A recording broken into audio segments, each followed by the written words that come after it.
ৰঙিয়াত কামৰূপ জিলা ছাত্ৰ সন্থাৰ প্ৰতিবাদী কাৰ্যসূচী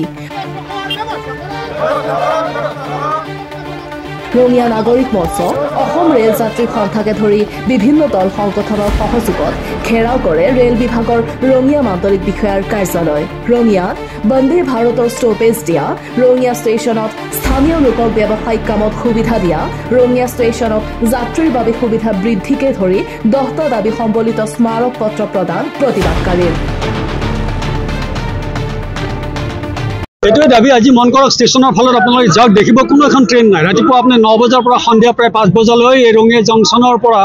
আপুনি গুৱাহাটী যাব না বঙাইগাঁও যাব কোনো লোকেল ট্ৰেইন নাই তেতিয়াহ'লে এই ৰেল ষ্টেচন এই বিশাল ৰেল শিল্প কিহৰ কাৰণে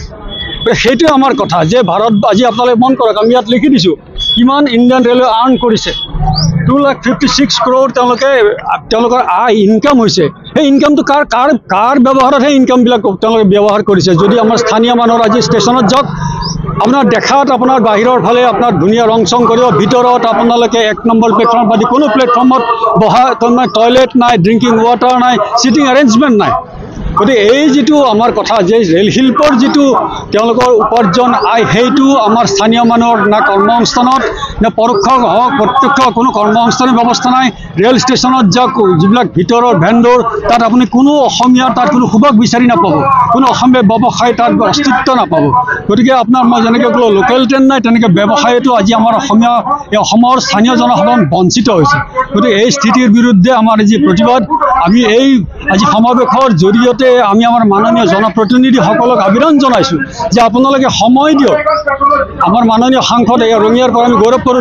দুগৰাকীকৈ আছে আমাৰ ৰাজ্যসভা লোকসভা স্থানীয় বিধায়ক তেখেত এগৰাকী আমাৰ অধ্যক্ষ এখন ইমান সুন্দৰ পজিশ্যনত আমি জনপ্ৰতিনিধি নিৰ্বাচিত কৰিলোঁ কিন্তু তেখেতসকলে আজি এই ৰাজ্যৰ যি ৰেল সমস্যাৰ সেই সমস্যা সমাধানৰ কাৰণে তেখেতসকলে না জিএমৰ ওচৰত গৈছে জিএমৰ লগত আলোচনা কৰিছে না ডিআৰএমৰ ওচৰত আহিছে গতিকে প্লিজ